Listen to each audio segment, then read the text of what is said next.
ওম নমো ভগবতে বাসুদেবায়। জয় শ্রীকৃষ্ণ। রাধে রাধে। বন্ধুরা, এই মুহূর্তে বৈশাখ মাস চলছে। অত্যন্ত গরম এবং তীব্র তাপপ্রবাহ চারিদিকে বিরাজিত, কারণ বৈশাখ মাস গ্রীষ্ম ঋতুর অন্তর্গত। এই সময় সূর্য তার উচ্চ রাশি মেষ রাশিতে অবস্থান করে, যে কারণে সূর্যের তীব্রতা এই মাসে হয় সবথেকে বেশি। শাস্ত্রে এই মাসকে ভগবান শ্রীহরির মাস হিসেবে গণ্য করা হয়েছে। এই মাস একটি পুণ্যতরা পবিত্র মাস, কারণ এই মাসেই পড়ে বছরের অন্যতম শ্রেষ্ঠ দিন অক্ষয় তৃতীয়া। বন্ধুরা, আমাদের সনাতন ধর্মে এবং আয়ুর্বেদে প্রত্যেকটি মাসের ভিন্ন ভিন্ন খাদ্য তালিকার কথা বলা হয়েছে। আমরা যদি আমাদের এই সনাতন ধর্মের খাদ্য তালিকা প্রত্যেক মাসে মেনে চলার চেষ্টা করি, তাহলে নিশ্চিতরূপেই আমরা আমাদের শরীরকে সুস্থ এবং রোগমুক্ত রাখতে পারি। শুধু তাই নয়, এই তীব্র গরমেও আমরা স্বস্তি এবং আরাম পেতে পারি। বন্ধুরা, আজ এই ভিডিওর মাধ্যমে আপনাদের সামনে আলোচনা করব যে বছরের এই প্রথম মাস বৈশাখ মাসে আমাদের কোন খাবার গ্রহণ করা প্রয়োজন, কোন কোন খাবার আমাদের বর্জন করা প্রয়োজন, এবং সর্বোপরি ভগবান শ্রীকৃষ্ণ বৈশাখ মাসে কোন খাবার খেতে বেশি পছন্দ করতেন, যে খাবারটি আমাদের এই পবিত্র বৈশাখ মাসে একবার হলেও খাওয়া প্রয়োজন। আশা করি দর্শক বন্ধুরা এই ভিডিওটি আপনাকে সমৃদ্ধ করবে। নমস্কার দর্শক বন্ধুরা, অমৃত কথা এই চ্যানেলে জানাই আপনাদের সুস্বাগতম। ভারতীয় দর্শন, শাস্ত্র এবং বিভিন্ন দেবদেবীর পূজা অর্চনা পদ্ধতি এই চ্যানেলের মূল আলোচনার বিষয়বস্তু। বন্ধুরা, বৈশাখ মাসে যেহেতু অত্যন্ত গরম থাকে এবং তার সঙ্গে দেখা যায় তীব্র তাপপ্রবাহ, সেই কারণে এই সময়ে আমাদের হজম শক্তি অনেকাংশে কমে যায়। তার সঙ্গে ক্রমাগত ঘাম ঝরতে থাকায় এই সময় আমাদের ডিহাইড্রেশন অর্থাৎ জলের ঘাটতি ক্রমাগত দেখা যায়। তাই এই সময়ে বেশি করে তরল জাতীয় খাবার খাওয়ার কথা বলা হয়। এই সময় ডাবের জল, নারকেলের জল, লেবুর শরবত, তরমুজ, শসা বেশি পরিমাণে আমাদের গ্রহণ করা প্রয়োজন। এই সময় প্রতিদিন দুপুরের খাবার খাওয়ার পর 1 চামচ দই অথবা সামান্য লস্যি খেতে পারেন, তাহলে শরীরের পক্ষে সবথেকে উপকারী হয়। তবে এই দই বা লস্যি সন্ধ্যার পর কখনোই গ্রহণ করা উচিত নয়। বন্ধুরা, এই বৈশাখ মাসে ভগবান শ্রীকৃষ্ণ যে খাবারটি খেতে সবথেকে পছন্দ করতেন সেটি হলো ছাতু। আয়ুর্বেদে এই বিষয়ে পরিষ্কার করেই বলা হয়েছে যে এই গরমের সময় আমাদের প্রত্যেক দিন 1 চামচ ছাতু খাওয়া প্রয়োজন। বিশেষ করে প্রত্যেক দিন একটি পাতিলেবু এবং সৈন্ধব লবণ সহকারে ছাতুর শরবত যদি এই সময় খেতে পারেন, তাহলে এটি শরীরের পক্ষে সবথেকে উপকারী। কারণ এই গরমের সময়ে আমাদের শরীরে ফাইবারের ঘাটতি দেখা যায়, যা থেকে কোষ্ঠকাঠিন্য হয় এবং পেটের সমস্যা তৈরি হয়। এই ছাতু যদি প্রত্যেক দিন গ্রহণ করা হয়, তাহলে ফাইবারের ঘাটতি যেমন পূরণ হয়, তেমনি আমাদের হাড় ও পেশিকে মজবুত করে এই ছাতু।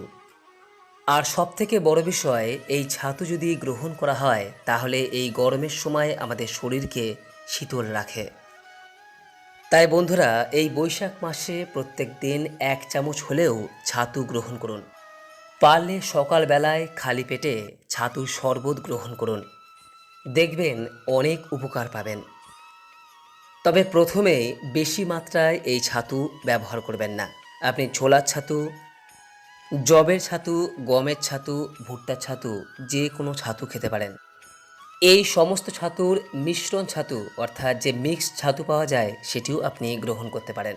তবে একটি বিষয় অবশ্যই মাথায় রাখবেন যে ছাতুর শরবত যখন গ্রহণ করবেন, 1 টুকরো পাতিলেবু, সামান্য সৈন্ধব লবণ এবং কিছুটা পরিমাণ মিছরি বা গুড় তাতে ব্যবহার করবেন। বন্ধুরা, এই গরমের সময় বৈশাখ মাসে যে ফলটি সবথেকে বেশি পরিমাণে পাওয়া যায়, দেখবেন সেটি হলো আম। এই সময় আয়ুর্বেদ শাস্ত্র অনুসারে আমাদের কাঁচা আম অবশ্যই গ্রহণ করা প্রয়োজন। কাঁচা আমে প্রচুর পরিমাণে থাকে ভিটামিন সি এবং অ্যান্টিঅক্সিডেন্ট। আম মাখা, কাঁচা আমের ডাল, কাঁচা আমের চাটনি এই সময় আমাদের গ্রহণ করার কথা বলা হয়েছে।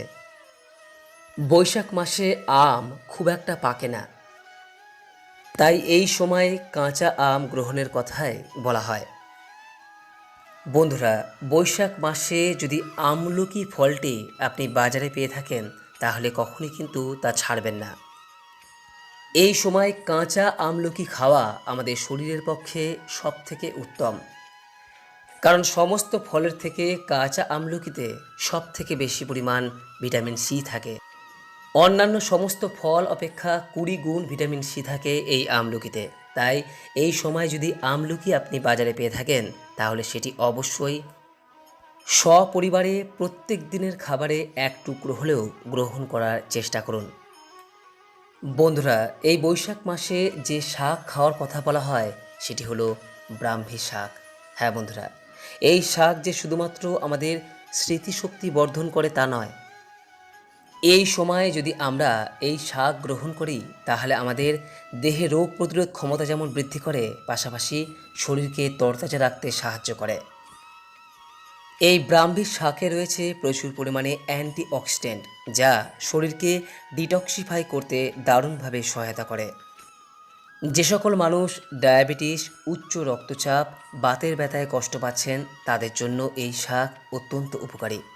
এই ব্রাহ্মী শাকের পাশাপাশি বৈশাখ মাসে অন্যান্য যে শাক খাওয়ার কথা বলা হয় সেটি হলো পুঁই শাক, কলমি শাক, কচু শাক, মেথি শাক এবং পাট শাক। প্রতিদিনের খাবারে অল্প পরিমাণ হলেও এই ভিন্ন ভিন্ন শাক ব্যবহার করুন। বৈশাখ মাসে ঘন দুধ বা বেশি পরিমাণ জাল দেওয়া দুধ যতটা সম্ভব ব্যবহার কম করবেন। হালকা পাতলা দুধ, অল্প পরিমাণ ঘি আপনি এই সময় গ্রহণ করতে পারেন। তবে সবথেকে ভালো হয় যদি আপনি এই সময় দুধের পরিবর্তে দই অথবা লস্যি গ্রহণ করেন। বন্ধুরা, বৈশাখ মাসে ময়দা জাতীয় খাবার, প্যাকেটের বিভিন্ন প্রসেসড খাবার যতটা সম্ভব এড়িয়ে চলার চেষ্টা করুন। খাবারে গরম মশলা, শুকনো লঙ্কা এবং হিঙের ব্যবহার যতটা সম্ভব কম করবেন ততই শরীরের পক্ষে ভালো। এই সময় জিরে গুঁড়ো, গোটা জিরে, আদা এগুলি প্রতিদিনের খাবারে যদি ব্যবহার করেন তাহলে তা শরীরের পক্ষে সবথেকে ভালো। বিশেষ করে যদি পেটের সমস্যা দেখা দেয় তাহলে এই সময়ে জিরের জল খাওয়ার কথা বলা হয়। বন্ধুরা, বৈশাখ মাসে যে সকল ডাল জাতীয় খাবারের কথা বলা হয় তার মধ্যে সবথেকে উত্তম ডাল হিসেবে গণ্য করা হয়েছে মুগ ডালকে। তাই এই মাসে অন্যান্য ডাল অপেক্ষা মুগ ডাল বেশি পরিমাণে খান। এর পাশাপাশি পাতলা করে মুসুরি এবং কলাইয়ের ডাল গ্রহণ করাও আমাদের শরীরের পক্ষে শ্রেয়। তবে মনে রাখবেন যে কোনো প্রকার ডালই এই সময়ে ঘন করে খাওয়া আমাদের উচিত নয়, এতে পেটের সমস্যা হয়। বন্ধুরা, বৈশাখ মাসে নানা রকম সবজি ওঠে, যেমন পটল, বেগুন, ঝিঙে, মিষ্টি কুমড়ো, লাউ, উচ্ছে, ঢেঁড়স, কুঁদরি, সজনে ডাঁটা।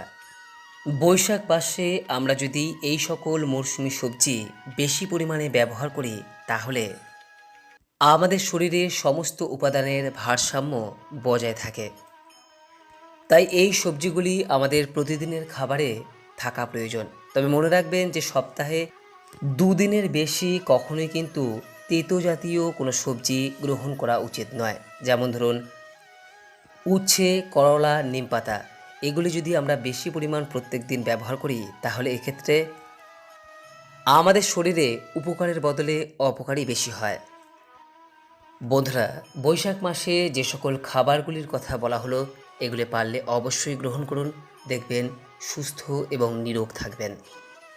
আশা করি দর্শক বন্ধুরা এই ভিডিওটি আপনাকে সমৃদ্ধ করেছে। এরপরও যদি এই সংক্রান্ত কোনো প্রশ্ন থাকে নিচের কমেন্ট বক্সে অবশ্যই জানাবেন। সকলেই ভালো থাকুন, সুস্থ থাকুন এই কামনা করে আজকের মতো ভিডিওটি এখানে শেষ করলাম। নমস্কার, ধন্যবাদ। ঈশ্বর আপনার মঙ্গল করুক। জয় শ্রীকৃষ্ণ। রাধে রাধে।